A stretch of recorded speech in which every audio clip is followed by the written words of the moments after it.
Just do this. Just do this. Nicole Dudas.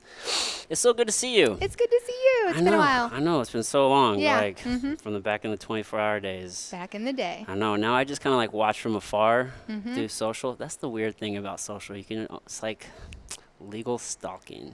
Like you know people, but you don't know people. Yeah. Yeah, it's strange times. But obviously, I don't know how long ago it was. I did stop in at the last facility, right, before you guys moved to this grand place. Yes. Yeah. So you've gone through quite like the journey through fitness and health and all this stuff.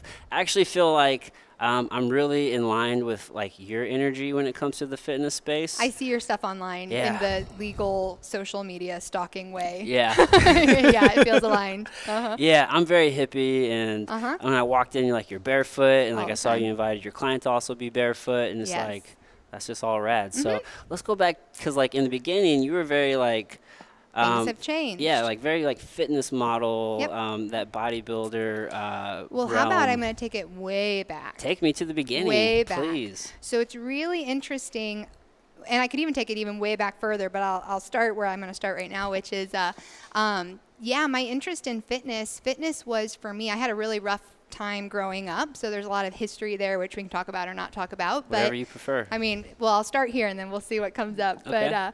But, you know, for me, I would sneak out of the house when I was in high school, and I would go to 24-hour fitness as a member at the time. Yeah. It was open 24 hours. It was safe. It was indoors, and I would work out with my boyfriend. Okay. And so that's kind of how it started. Yeah. Is I would go to the gym, and it would be 24-hour fitness. I started there, that location on Zembel, right when they opened. I got my membership.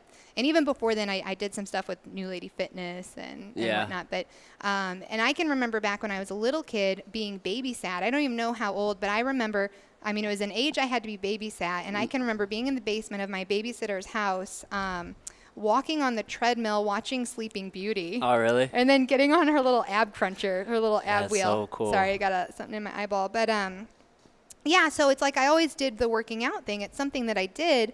And then I fell into personal training accidentally. Yeah, how so? And here's how it happened. I was a cheerleader for 8 years. I ran track, and I saw fitness. Gosh, it wasn't figure at the time. It was fitness competitors, fitness athletes. So those are the women doing the 2-minute routines. Okay. And it's demonstrating strength, flexibility, and endurance. Right. It's like the complete package. Yeah. So that's actually what I first did. I first got me interested in the whole fitness model thing. So I thought I want to do one of those shows. So I was already at 24-hour fitness, and I thought I'm going to get a personal trainer. But it was expensive. How old were you at this time? Oh. I got my personal trainer in 2002. I was a senior in high school. Okay. So I was a senior in high school. I got a personal trainer. It was a gift from my parents for Christmas, 5 sessions. And they're like, she's going to go, she'll use those sessions, you know, a session a month. This will last her 5 months. And I don't know if you've been in the personal training world. That ain't how it goes. No, that's not how it works. So I go in and I come home and I'm like, they want to see me like twice a week. And they're like, you're going to have to figure out how to pay for that. Yeah. So I, at the time, I thought I wanted to go into occupational therapy with pediatrics. So I thought, well, I can get a job at the kids club at the gym, and that's with kids. I can fitness put, related. I can, well, and with the occupational kids, therapy thing with my direction at the time, I can word that on my resume. Okay, so I get a job there, which gave me a free membership and discounted training. Yeah. Okay. That's a win-win right there. That's right. So I made the training happen. I competed in my first competition was the Caveman Classic. Okay. Way back in the day, and it was bodybuilding. I was a lightweight bodybuilder. Was that here in the city? It was in the area. Okay. This is a show that used to be held in a cave. Oh, really? And when I did it, it wasn't in the cave, and actually it ended up ending a couple years after that, and then I fell in love with it. I loved competing, and because I was training for the show, I was working in the kids club of 24-hour fitness, and you know, I'm nervous, so if I start to like ramble, you help me out and like get me back on track. No, we're on track. We're good. So I was working in the kids club. Yeah. And one of the women that worked there at the front desk said, I want to move you to the front desk. You're good with people. So I got a job at the front desk. They just shifted me over. I'm prepping for show. I'm starving. I'm eating my ice chips because I'm so hungry. And I'm greeting the people. I'm getting hangry. And then the fitness manager says, I think you'd make a great trainer. get certified, I'll hire you. Oh. So I literally fell into the personal training world. It's like, hey, you should do this. But it was the right world for me. So I became a personal trainer. I loved it, and I was very interested in physique and bodybuilding. Yeah. And that was my thing. And this was back in the day when, in my opinion, I would see the strategies being used in the industry were really damaging to people. So? Unhealthy, right? Oh, yeah. So my first... Oh, that's interesting. So actually, I guess I did have a different trainer I worked with for a period of time. And this particular trainer, it was very standard back then. It was 1,000 calories, 2 hours of cardio a day, and an hour practicing my routine, and a job standing, walking around, and low carb. That doesn't sound very sustainable. No, and that was pretty common back in the day. That would be a pretty standard, prepping for a show program. Yeah. I just knew it didn't align with everything I learned in how to be a personal trainer and get people to lose weight. So that was challenging. And so I knew, I thought, well, there's got to be a healthy way to do this, a better way. And so I found that way. And luckily I had clients that they were willing to let me practice with them in a way. They trusted me. Well, and then I prepped people for show, and it went great. And off it went. It's all experiment, though. I mean, each individual client's going to be different, right? Everyone's different. And there is a science to that even. Yeah. Although not every trainer utilizes that, if everything is cookie cutter or, whatever it is. Yeah, that's the challenge of the industry. Yeah. Yeah. Yep. So so that was kind of, I was personal training, and I kind of became known as a competition coach. Yeah. And that was the trainer I was for a long time. And How long did you say you did that for? Oh, so I competed for 10 years personally. Okay. And I still prep people for competitions. It's just I don't advertise it now. It's not... I'm good at it, but it's not my niche not your passion. Or my preference. Yeah. Although I'm skilled at it, and I love taking care of those people that are still under my wing. Yeah. If that kind of makes sense. Well, I mean, if they're going to do it, I mean, it's good to do it with somebody who actually cares and is knowledgeable, because you probably bring a different skill set now, so that way it's even more effective. Yeah, I would say yes. And back in the day, I cared about the same thing I care about now, which is overcoming challenges and being committed and dedicated and demonstrating the human power, our human potential, right? Yeah. You see people that do these amazing things, and that's what we can do. And so to show people what they're capable of, and then the empowering experience of doing it, and then looking back and saying like, oh man, like I did that. Yeah. And so I could coach people in an experience like that. Yeah. And that's something I loved about it. But at some point, I was training that way. I had a ton of muscle. I don't know if you remember, like I remember the pictures. I know, that was me. Yeah, you were ripped out, had the spray on tan and That's everything. Right. That's right. So, yeah, it was a gradual transition that happened. And it began with me taking yoga at Jane's House of Wellbeing, which is in Old St. Charles by Lindenwood. Okay. And yoga changed things for me. My body, I was someone who was strong and capable, and I knew good form and alignment. Yeah. But I had various, back injury and pain, and yoga was the thing that allowed me to listen to my body instead of only pushing it, and to work what we call the middle way between effort and ease. So let me begin to inquire into a movement. Does it feel stable, and is it painful? Oh, it's painful. Let me make an adjustment. Oh, the pain's gone. Let me maybe keep going. So it brought my attention inward to kind of listen to the wisdom of the body. Yes. Instead of let me just force this body to, do what I want it to do. Yeah. And that was new, because I was an athlete, I was a competitor, and it was all about, it was force, aggressive in a way. Yeah, just push through. Push through. And that is, it is important. We have to be able to come to an obstacle, let life touch us, because we can't make everything, with this perfect little box. We have to approach life that doesn't meet our expectations and be able to stand, not get run over. Yeah, 100%. Like you want to, because the mind is a tricky thing. Yeah. Because like you'll meet resistance or an obstacle, or if you're like physically you're pushing through something, your mind will be like, why are you doing this? You need to stop right now. We're about to die. Yeah. But you have to like have that understanding, like being able to like be in touch with yourself and listen to yourself. It's like, okay, like, am I really about to die? Yeah. Am I just tired? Like, is this an area of opportunity where I can grow, or like, am I really injured?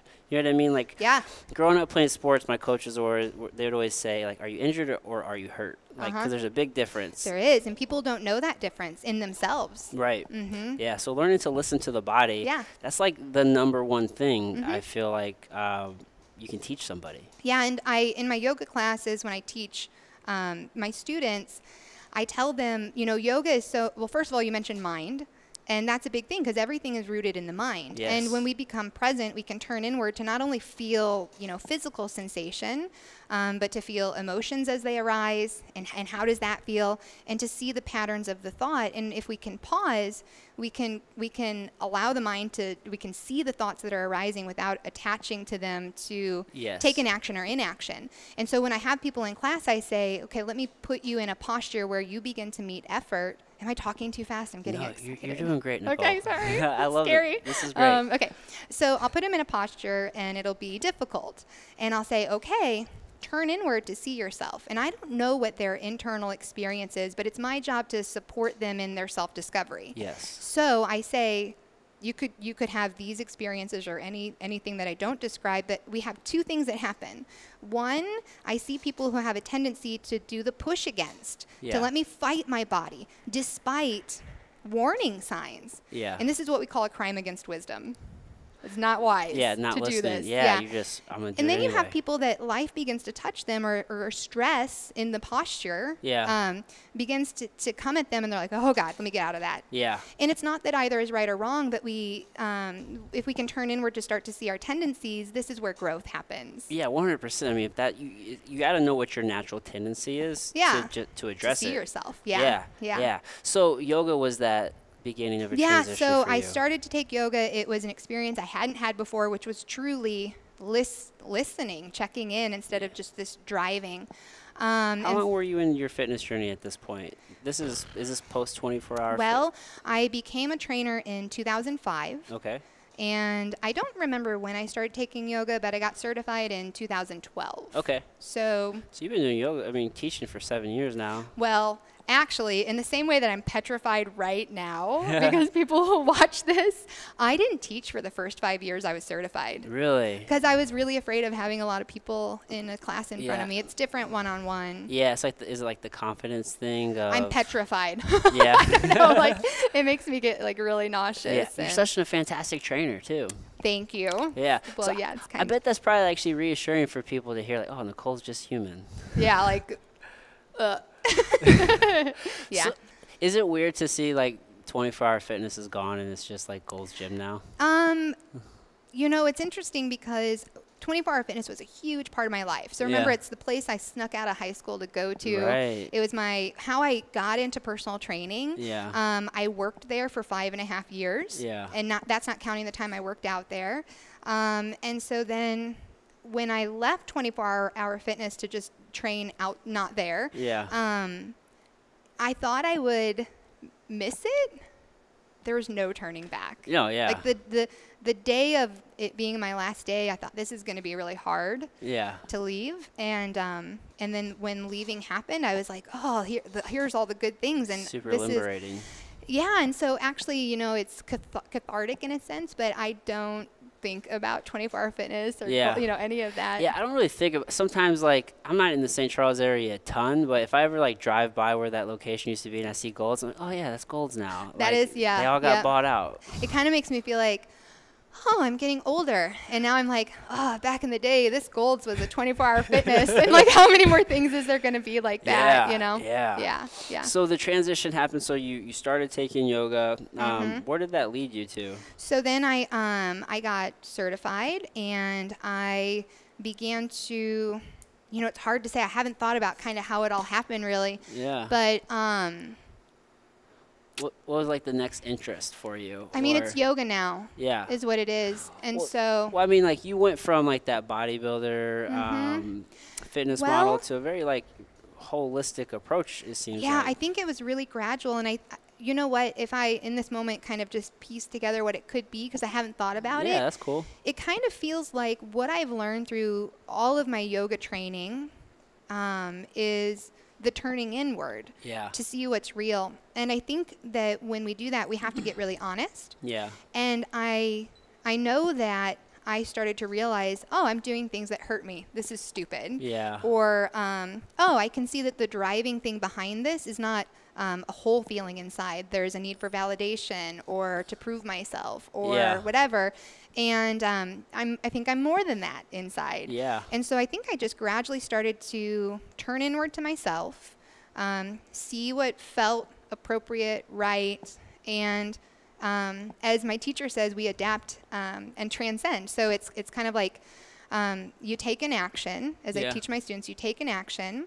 You get present to be real and honest about the result. Yeah. And then you keep what's right and works, and you get rid of what doesn't. Yeah. And I think that's all of life, right? And I think it's been a gradual evolution like that to do something, keep what works. And so ultimately I realized, oh, I don't want to take as many competitor clients. I just stopped advertising about it. Yeah. And I still, I have a client competing at the Gateway soon in a couple weeks, you know, so I still do that. That's and a big one every and year. I've got clients that I've brought all the way to the Yorton and Pro, and I'm good at that, and I love it. But it's I like to support people on the type of journey that I feel like I have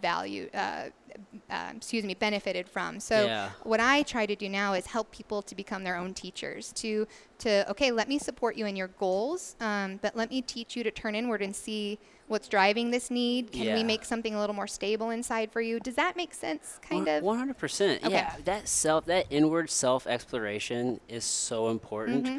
And to be able to like you say, turn inward and to like ask yourself the hard questions, or like, why am I feeling that way, or like, why did I have that thought, or just to have the understanding that like your thoughts and your feelings like aren't you. Right. You know what I mean? Because they're not. They're not you. Mm-hmm. They're just there. You know what I mean? Automatic. And you can choose to like acknowledge that or not. So it's good to like have that practice to turn inward and to really like connect with yourself. And that's some of the hardest work. It is the hardest work. The physical work is actually pretty easy, but like when you like turn inward to self, like that's a whole journey of exploration, which I found a lot of people aren't even quite ready for sometimes. I was actually, do you ever do like any like float tank or anything like that? That is so funny. My last client I had while you were down here with Nick, we were talking about float tank. I haven't. I got a gift receipt to do it, and I never went. I got real busy. That's what I do, but I want to. Life of a business owner. I know. Ugh. But have you? I have. I've done a couple, and it took me. So the first time, I realized it took me a little bit to actually relax my head. I feel like I was holding up my head too much, and then like you get in there and you start relaxing. The first time was in a pod, and then I went back for a second time. My girlfriend brought me like a Groupon, and I went back the second time, and it was like actually like in a room, like a big like king size, and that was cool. You kind of bump to the wall sometimes, but I personally like quiet time to where I can just be with my thoughts and reflect, and like you get all that Epsom salt, which is great for your muscles. The main reason I went back the second time is because like I pulled something in my back or something. I'm like, oh my god, I need this Epsom salt. I need to relax. But man, it's definitely something I could see myself doing more regular, just to have that quiet time, and it's dark, and it's like it's just you and your thoughts, and you come out so rejuvenated and rested. It's pretty cool. Now, I was talking to somebody, and it blew me away because they're like, why would you want to be alone just in the dark? You're not doing anything? I'm like, what do you, like, there's a lot of work being done right there. But I realize that some people are afraid to be with their own self. It's difficult because what we want to think is that everything, well, I don't know people's individual experiences. We're all unique, but I would say a human tendency is to, and our culture, it's all about do. So we live in a culture of accomplish and do and keep moving and efficiency and productivity. Growth, year after year. Yeah, and you know what I relate it to is rest is needed, and that's seen in every natural rhythm. So we can't only stay awake. Right. We have to sleep. You have to. It's we pivotal. Can't only inhale. You have to exhale. You have to exhale. We can't only take in food. We have to excrete. Right. And so we forget that there's offloading that happens in that other part of the cycle. Yes. So it's to take something in, to take action, yes. to digest, and then to get rid of what isn't needed so that we can adapt and transcend. And I think what people don't do is sit in the quiet time, the not taking action, because it maybe feels uncomfortable. We have to, if you've ever heard people talk about, meditation, sometimes people think it's about relaxation, but it's actually about deep focus. Right. And so, and we get to tap in sometimes to what's in the subconscious, coming right. down to be seen, and it's not beautiful and pretty all the time. We right. have to see the shit, and maybe we don't like the feeling of that shit. Yeah, some people don't like it. To meditation's point, like you hear some people, they'll say, like, I don't think I'm doing it right. I hear that all the time. Yeah, right. Like, I don't think I'm doing it right, or I can't sit there for that long, or yeah. My mind wanders. But like those are the reps. Like when your mind wanders and you bring it back to focus, it is, and then now you're in the present. Yeah, like those are the reps. You are doing it right. You know what I mean? What I tell people, and it's not from me. This comes from the dude that has the Headspace app. One of his videos, and I love it. So people think they're supposed to quiet their mind. The mind is supposed to have information that's being processed, and it's taking in information, it's processing, and so what he talks about in Headspace, which is so good, is that if our mind is like a highway with cars just zooming by, our attention, which is what we're awareness. We are the one that is behind we're the observer. We can see the thoughts that arise. We can feel the physical sensation of the body. We can feel emotion as it arises. So since we're awareness, we see the thoughts, but we're not the thoughts. The thoughts are a separate thing. And so what he says is, let's pretend that the highway is the mind and the racing thoughts. And us, the awareness, we're a puppy on the side of the road, right? And so the puppy might say, blue car. Like, let me go get it. And then sit down and like, red car. Ball, right? And that's what we tend to do, where we just, we get taken by the thoughts.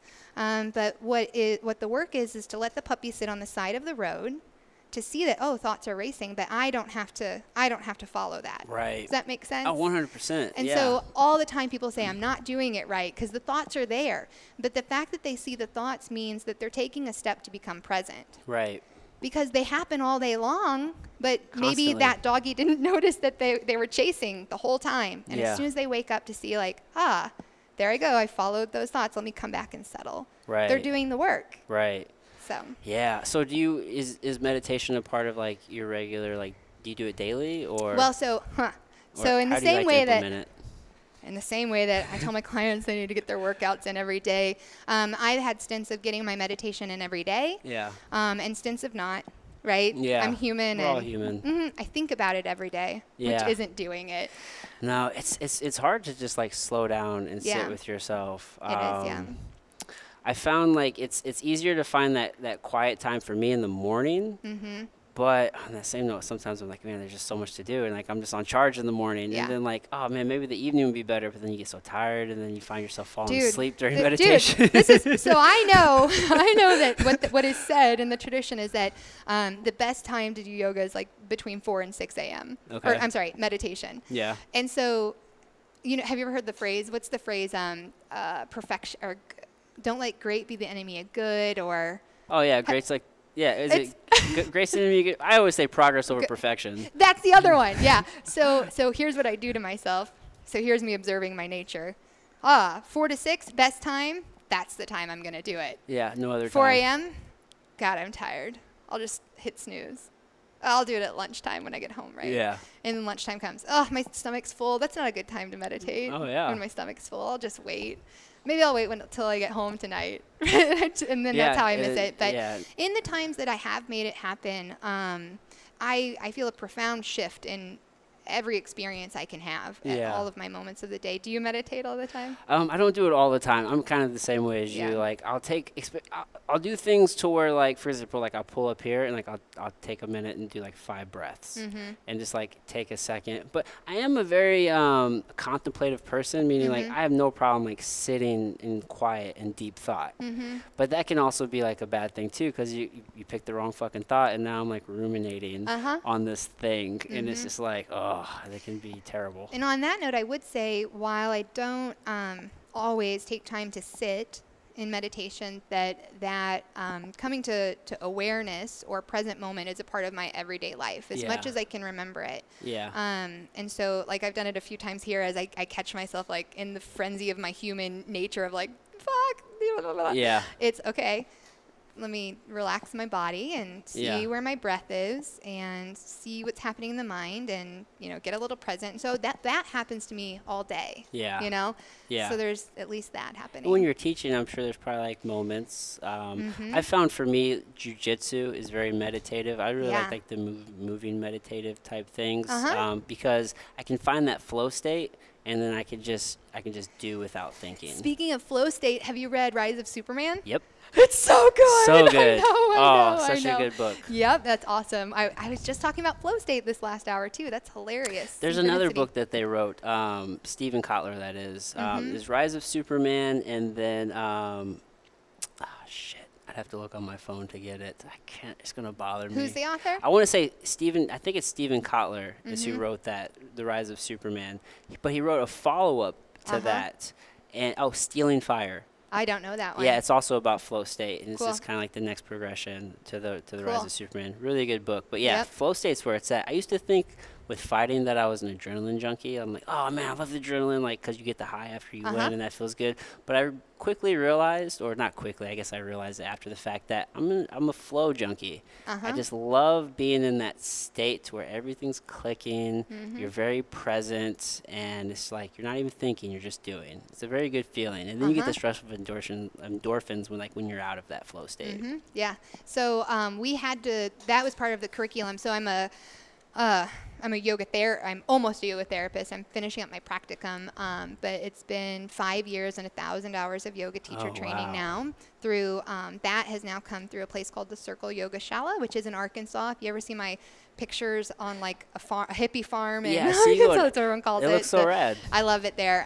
But that's where my training to that level has come through, but that was part of our required reading. Was it? It was Rise of Superman in my 500-hour, and then Flow by Mihaila Csikszentmihalyi. Yeah, I don't know how to say it. Yeah, I think it's like Mihai Csikszentmihalyi. That sounds right. I think that's right. It's a good book. I read that one as well. Yeah. I dove deep into Flow. I love, cause like I'm just so obsessed with like the mind and like the body and like the mind-body connection, but specifically the mind and like the potential and the power that it has. Because it's our greatest asset, but it can also be like your greatest hindrance, and you have to really figure out how to overcome it and like how to tap into it so you can harness like your true potential. Have you read? It's a Navy SEAL. Can't Hurt Me. Oh yeah, David Goggins. Yeah, have you? Oh yeah. So it's interesting because, you know, I'm talking about trying to find a middle way between effort and ease. Don't do damage to the body. Listen to what is breaking you. But I do find it fascinating. That's a whole different realm. I personally wouldn't make those choices or recommend those to my clients. He's done some crazy shit. Some super crazy shit, right? Which I think at the end of his book, he begins to talk about like, oh, I should have been stretching and I should have been maybe listening to these things. But either way, it shows this potential to override the machine or the mechanism that says, I'm in harm's way, I'm getting hurt. And that the mind, when going the other way of like, let me keep going anyways, if it's decided upon, we can do that. Yes. Like we can do that, right? The fact that was he going into like some type of almost kidney failure or something. It was peeing blood and he was broken like leg. Running 100 miles and I think in Bud's, his legs were completely shattered. He like duct taped them. Like his shins. So it's possible to do that. Whoa, right? So blows me away. So sometimes when I'm like, oh, I don't feel like doing cardio, I'm like, channel David Goggins. If he can do that, like I can get my cardio in. I can do it. Yeah. So, I like Goggins. Do you have you studied anything about like Wim Hof or anything as far as like the breath work and the cold therapy? No, we study breath a lot in our yoga training, and so I do feel that there's probably some overlap. It's just in different terminology. So like in yoga, it's called pranayama, and there's all these ways of doing breath work that have different impact on the nervous system or mental state or to be heat, cause heat or to rest, all of this. So and different things that can help with, your oxygen saturation by working with breath holds for accumulation of carbon dioxide in the body. So I don't know exactly what Wim Hof says. His like hyperoxygenation, oxygen. I'm not saying that. I right. got you. Oxygenation. Oxygenation. Yeah. It's sounding real weird now. The word's just not coming to me. That's okay. But you know what I'm saying, like, and it's Is it by holding your breath? Yeah, he does like this hyperventilating, and then like he'll hold your breath at the end. Yeah.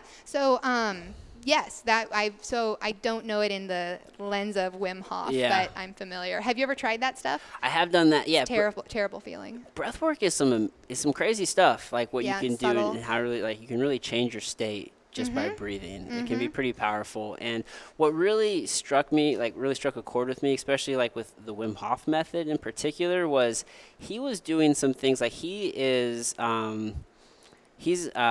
causing like he can manipulate his autoimmune response.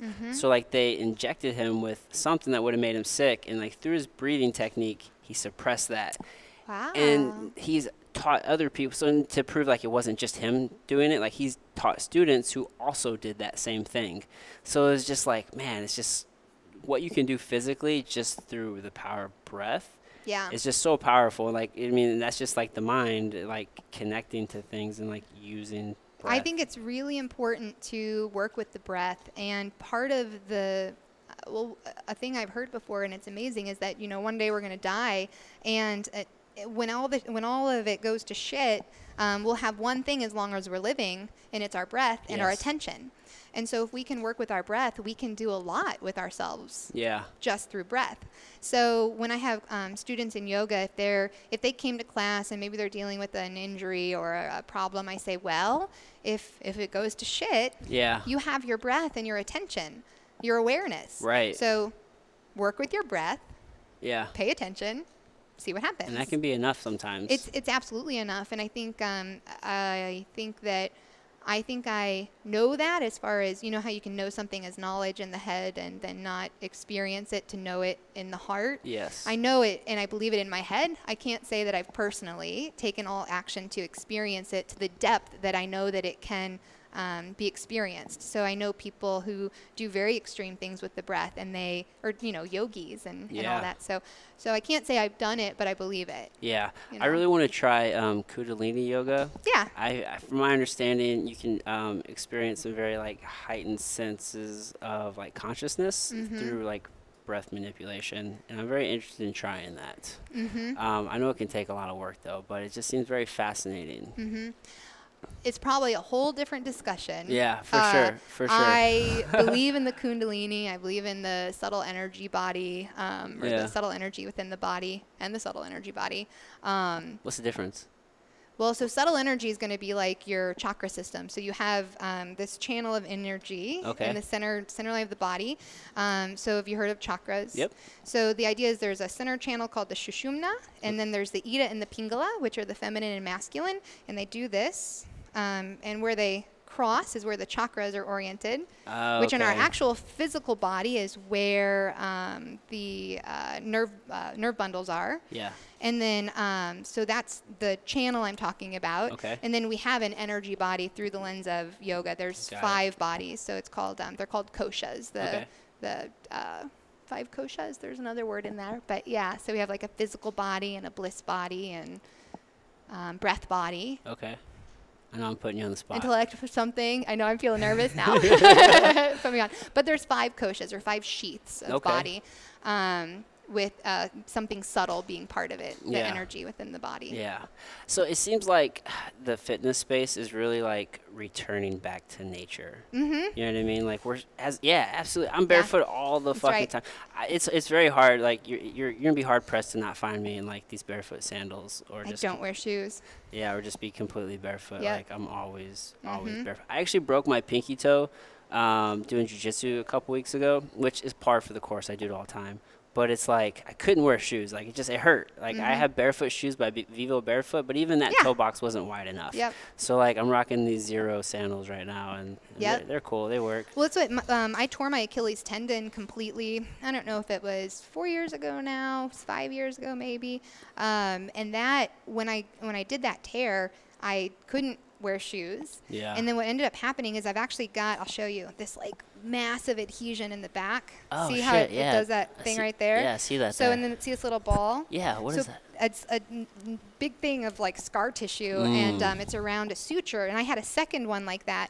And the second one, when I would wear a shoe, it would get hit and it would send just a shooting pain that would buckle me. No. So I got that one removed, and then that second one there, if I wear shoes, it wears that skin and I like blister and have pain. Yeah. So it actually ended up that I started my barefoot stuff out of necessity. Yeah. Like, well, my name's on the building and I don't have to put shoes on if I don't want to. That's so the move. let me go barefoot. Yeah. And then I got interested, you know, because my teacher, one of my teachers at the Shala, he does everything barefoot. And there's a big culture around being barefoot there. Yeah. And so I started to learn about it through my training, and that it's really wise to not wear shoes for various reasons. And then have you heard of Katie Bowman? Mm-mm. So she's a biomechanist, and she teaches a lot about barefoot, being barefoot, and just biomechanics in general, and seeing a body, instead of thinking that a body needs to exercise, that it needs to move. Right. In all different ways. Movement is medicine. She's got a book called Move Your DNA, which is really good. But so I started to get some head knowledge about it.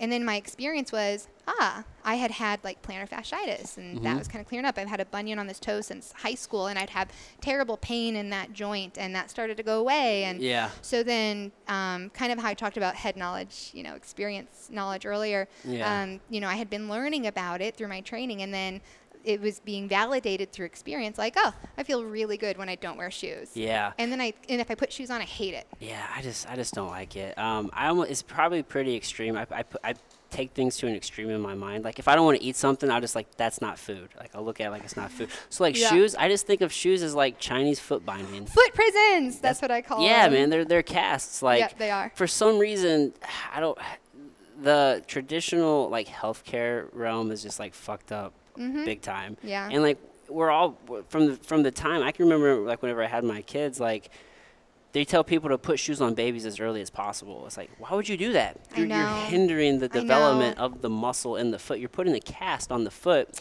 you're elevating the heel, right? So now you're in this constant sort of like flexion, and it's going to decrease your range of motion in your ankle. I do a whole barefoot workop on all of that stuff. Yeah, and it's a chain, right? It goes all the way up all the way up the body, and then you're just fucked. Yep, absolutely. And it's like you're not giving.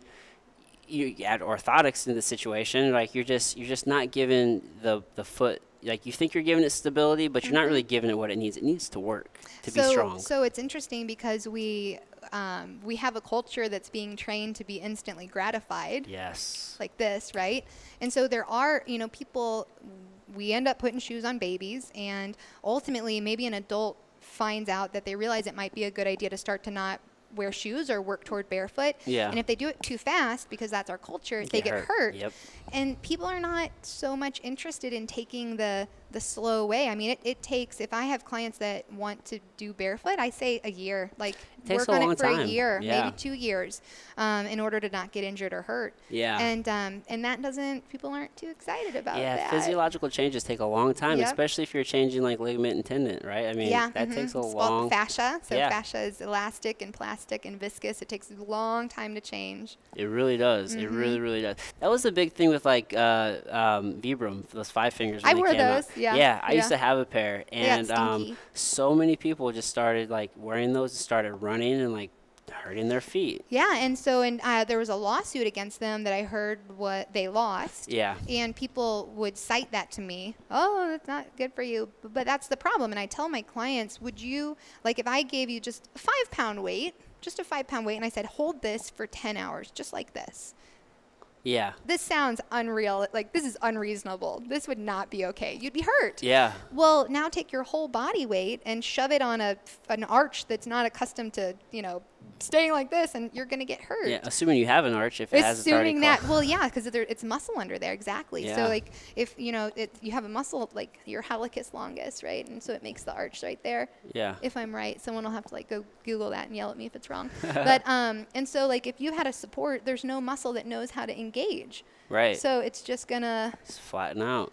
It doesn't know how to work. Yeah, right? It'll atrophy. Yeah. Can you rebuild that arch like once it's... Absolutely. Can I show you something? Am I allowed to stand up? Well, yeah, let's do it. Okay, watch. It's a whole alignment thing. So I have mosquito bites. I've been like scratching all over my feet. This is Nicole full real life. So like a very common thing in people is for their feet to be something like this, and they've got knee valgus happening. So this looks like I don't have arches, right? Like just right now. I mean, I have pretty good arches. So yeah, you have good, but I see what you're doing. Right. So I tell my clients like, okay, first let's get your feet to neutral, so we align the outer edges of the feet, and now let's engage this outer hip a little, and then watch my arch. Oh, I have an arch. Yeah. Like, I didn't do anything to my foot in this moment. I engaged the spirals of the leg the way they're supposed to happen. Right. So, yes, and we do that. That's the thing that happens. I think what you said was really important. Like, you aligned the outside of your foot. Like, your pinky toes are going straight. Yeah. So, what is called the outer edge of the foot, it's the base of the pinky toe. And then if you look, there's another mosquito bite. Here's the bone, so it's this part right here. Yeah. Should align parallel to each other. Right. And people shouldn't force that all of a sudden. If they do that too hard, that torsion force on the knee is going to get them hurt. So we listen to our body, and we go the middle way between effort and ease, and we begin to make progress. Yeah, just slow incremental changes. That's right, yeah. Yeah, over time. Yep. It's okay, I'm talking a lot. Should you be talking some? This is your show right now. I'm here to highlight you. Oh, God. So yeah, I try to keep this extremely conversational, and then I talk a lot when I just get allow nervous. my guests to shine.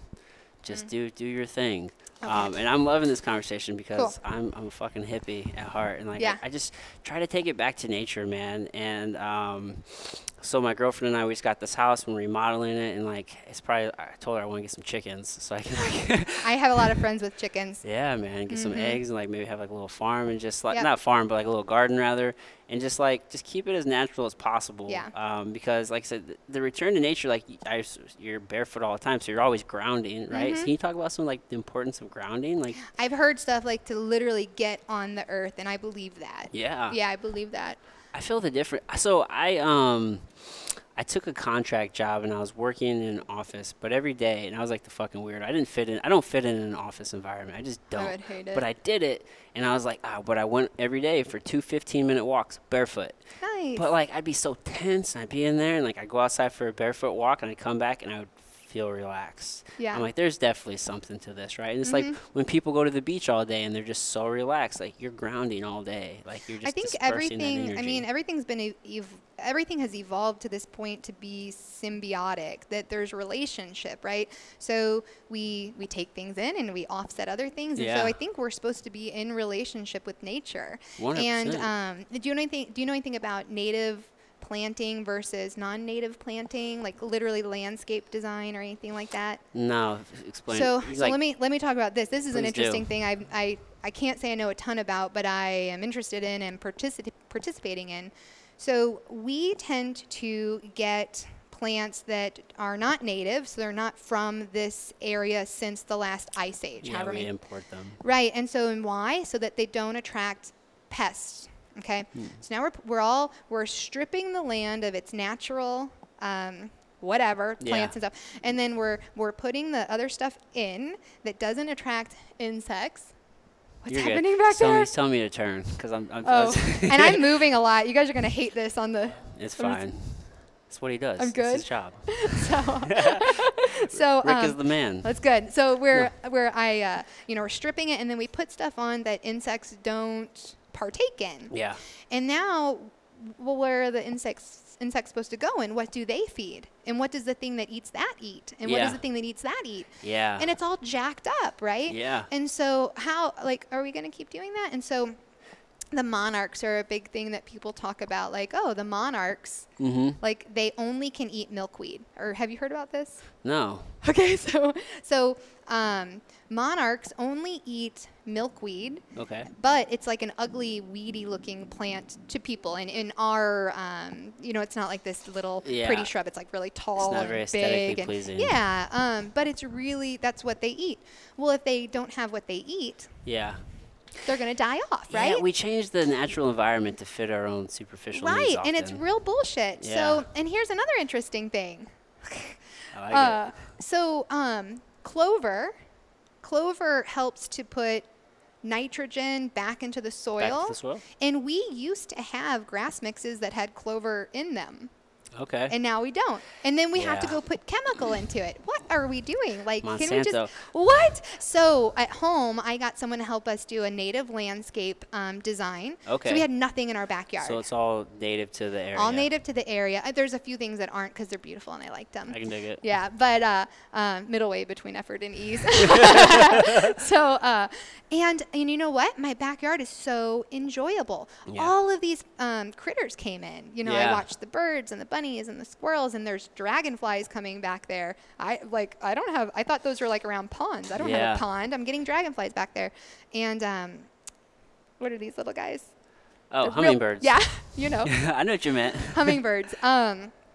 I'm getting hummingbirds back there, and it's so awesome. So we're doing a native installment at the studio. Okay, yeah. Nick mentioned that there was clover back here. Yeah, and we got a clover mix in And here. bring some trees in, he said. Yeah, and actually we're doing a whole pollinator plot. So Okay. all back over there, there's going to be native grasses and flowers, and so it's Yeah. for our pollinators. Yeah. And the shrubs and trees that will happen will have berries for the birds, and just Yeah. a back to nature thing, right? can dig it. Whole, being whole and well. Yeah, Yeah. yeah. I mean, we're just in such a society of, like you said, instant gratification. And why do we want to put ourselves in a box not being touched by anything? Right. Right? Like, I can walk on a piece of glass and not get cut because my foot was made to adapt Yeah. to have callus to Go callus and thicken. handle the environment, and I cannot get cut by that because the callus is so Yeah. thick. I can meet the world around me and not break. Yeah, and you learn how to use your muscles in your feet. Or I could put a foot on, a foot.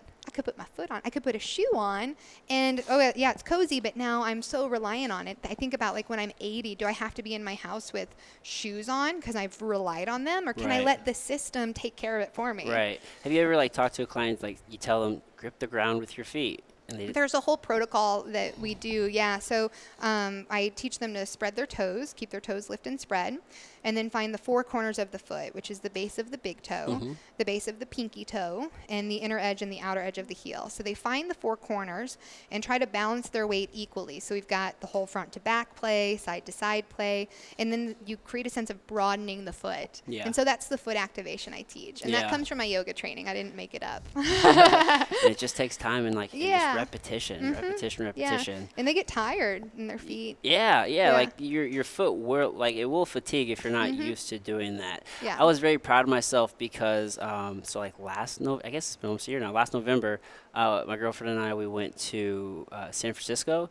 Probably hiked, like, urban hiking, like 10 miles. Fine. I was in sandals the entire time. I Yeah. felt totally fine. Yep. And I was like, okay, yeah, like, my fucking feet have really gotten to a point to where, like, this is how, Yeah. it's how it should be. Yep. Like, you should be able to do this. I And went so many to people can't. India, one of my trips to India, and I was there for something called Shiva Ratra, and so it's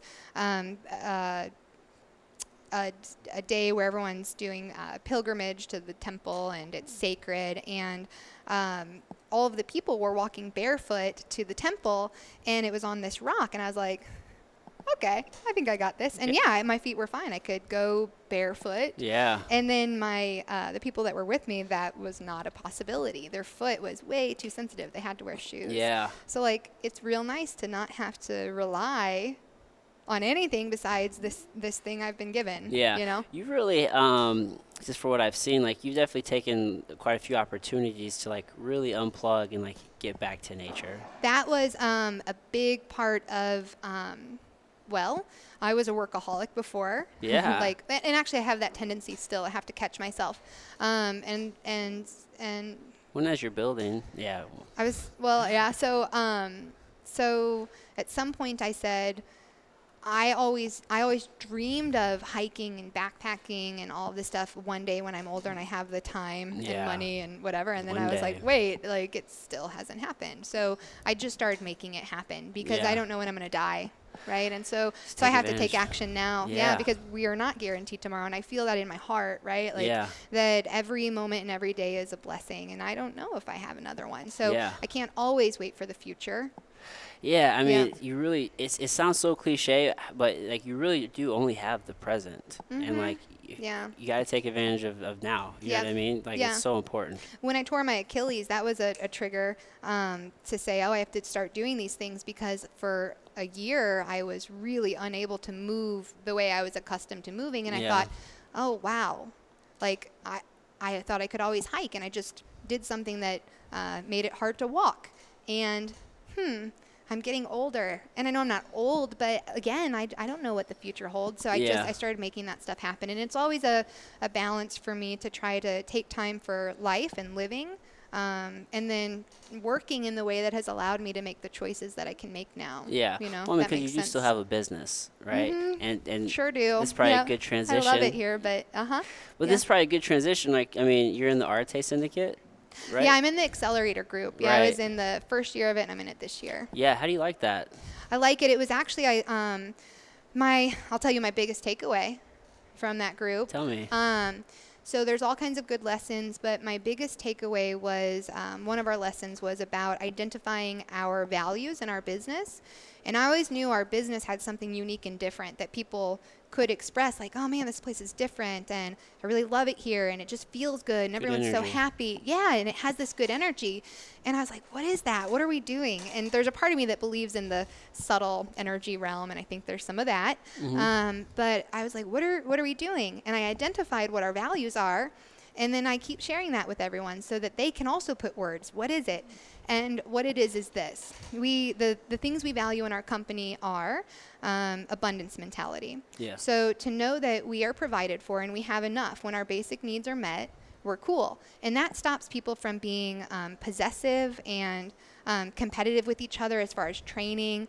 And it makes it to where we can all say, like, hey, we're cool. Let's take care of each other now. Like, we're fine. And maybe this client that came in for a consultation with me, they might be a better fit for you, and I think you should actually go talk to them. Yeah. You know, stuff like that. Yeah. Like, we all have enough. Everybody can win. And then self-observation, or what do they call it in, like, military? Extreme ownership. Extreme ownership. Right. Yeah, exactly. So extreme ownership is like military. Is that Marines or? He was a Navy SEAL. Navy SEAL. Yeah. And then in yoga world, it's self-reflection or self-observation, to see, to not blame the world around you, but to look inside and say, what did I bring to this? Yeah. You know, into this moment. And so it's each of us to not blame what's happening around us, but to turn inward and say, oh, this is, you know, me projecting out, or it's, you know, whatever. See what our role is. Just take responsibility. Yeah, and so I think that was my biggest. I mean, that takeaway from the Arete group has been, I don't know, it's changed kind of everything in a way. Yeah. You know? It doesn't. I mean, sometimes just one insight. Yeah. Well, I mean, that's all you need. Mm-hmm. Yeah. I think it's pretty cool. Are you listening to like podcasts or anything else? Or like, what do you turn to for knowledge? Weird stuff. Okay. Real, like, old text, ancient knowledge. Really? I'm a weirdo. Yeah. We're all a little weird. Pretty all weird. The best people are weird, though. I mean, I think so. I totally agree. But that just tells you something about me and my lens of the world. Well, you are a yoga teacher now. That's right. That's right. A little foo-foo. That's right. Are you into, like, have you read, like, the Law of Attraction or anything? I mean, we kind of mentioned energy a little bit. So I haven't read the Law of Attraction, but what I have read is this. So I can get real weird with it, or I'll just keep it I'll keep it nice. Want. We can keep it super weird. Or well, I super believe that everything is energy, frequency, vibration. And so I think that there's every tangible object, every emotion, every thought carries vibration. And so our first work is to take care of ourselves and our energy and our vibration. So we have 3 centers: head, heart, gut, or, you know, we can think, we can move, and we can feel. And so if we get all of those centers firing in a certain way, that we're vibrating a certain way, then we will attract things of the like. And so when I said that I think there's an energy thing here, I've taken firm responsibility for that. Not responsibility in the sense that I caused it, but I said, okay, I have to lead by example and hold my intention so strongly about what I want to create here. Yeah. And then I have to share it and support other people in that, so that collectively we have a vibration that when people come in and they're not the right fit, they're just bad people or something like that. Yeah. They'll either that's like a real dick thing to say, it's but bad energy. Just bad like, energy, right? Like go. there's things people maybe with not good intention or I don't know. So either people will rise up, and I think people feel that, and it happens, or they will be repelled. Yeah, right? and that's cool too. Like, you know, not everybody's gonna be like your cup of tea. Yeah. I'm constantly taking audit of like the energy I allow around me. So like I have no issue. Like if I have to cut somebody off, like I'll love you from afar. Like that's totally cool. Like just because like I don't think you're a bad person. It just means like we're just on a different. I think it's something I've heard called affectionate detachment. So I believe that there's something in all of us which is the same. This most subtle aspect of us that makes that's where the idea of unity comes from. That we all are a part of a whole. I believe that, and so we're all a piece of the whole, and therefore we all have something in common, no matter what. And we're all on our own journey. Yeah. And I'm not responsible for someone else's journey. Right. But if they're going to come into my life, I'll be a part of it. And so I lost my train of thought. I got nervous talking. Oh, no, you're fine. What the hell did I say? It was probably going to be a good thing. I got soil in my nails, too. Hold on. It was so good. We're talking about the law of attraction, energy. Oh, so affectionate detachment. Oh, affectionate detachment. So it's not something of keeping myself separate from someone because, oh, you're different than me. It's to say, I'm going to protect my energy, and I'm going to respectfully, affectionately know that you're on your journey, but our paths do not align right now. Right. Yeah, and that's really where it's at. That's really where it was a clip. Are you familiar with the Model Health Show? Mm-mm. Okay, so it's actually by a guy here in St. Louis. His name's Sean Stevenson. It's a top podcast, but he wrote. That sounds like a familiar name. Would I know that name? I mean, he's in the health space. I'm sure you probably came across him. Yeah. He wrote a book called Sleep Smarter.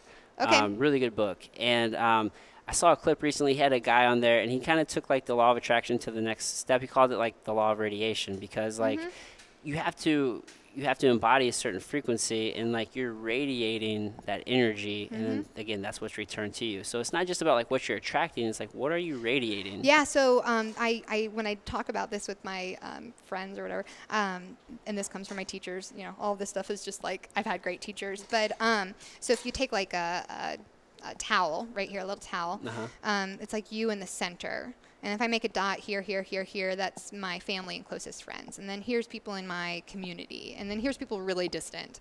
And so as we raise ourselves, we have the largest impact on those closest to us as they start to get pulled up. And we have a little impact on the other people, and maybe not so much out here, but that's what we do to the world around us. I truly believe that by taking, you know, you can't change other people. You can only change yourself. So you change yourself, and then that begins to have an impact. Yeah. So. Yeah, big impact. Yeah. Well, you're doing a lot of cool shit here, and believe it or not, we just talked for an hour, Nicole. I know. I have a client in 9 minutes. Yeah. So I'm gonna be respectful of your time. Cool. We'll wrap this up. So tell the folks how they can like check you out, if there's anything, you know, social. Well, first of all, if you made it this far, where do I look? Thanks. I'm talking really fast because I'm nervous. You're great. I need to work on it. But hopefully you were able to make it this far and you could hear what I was saying. And so justdudas.com is our website. I am active on Facebook. My husband's not so much. Right. So we've got our Facebook page and we've got an Instagram page.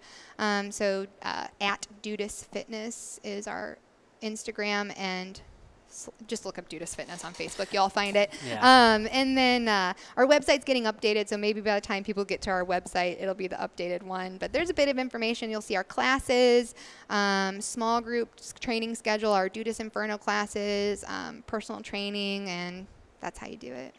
Rad. Cool. Awesome. All right, Nicole. Thanks again. Yeah, thank you. It's good to see ya. All right, everybody. Until next time.